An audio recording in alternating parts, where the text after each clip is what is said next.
వేల కోట్ల రెమ్యూనరేషన్లు వేల కోట్ల బడ్జెట్లు పెట్టి సినిమాలు ఎందుకు తీస్తున్నారు? ఐబొమ్మ బప్పం వెబ్సైట్లో నడిపించే ఇమ్మడి రవిని మేము అరెస్ట్ చేసినాం, మేము సాధించినాం, మేము తెగించినామని సజ్జనార్ గారు పెద్ద ప్రెస్ మీట్ పెట్టి చెప్పారు.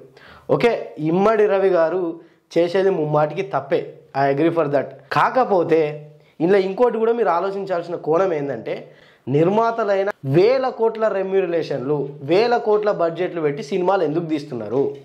ఆ భారం ఎవరిపైన పడుతుంది? ఆ భారం మిమ్మల్ని అభిమానించే ఫ్యాన్స్ పైన పడతలేదా?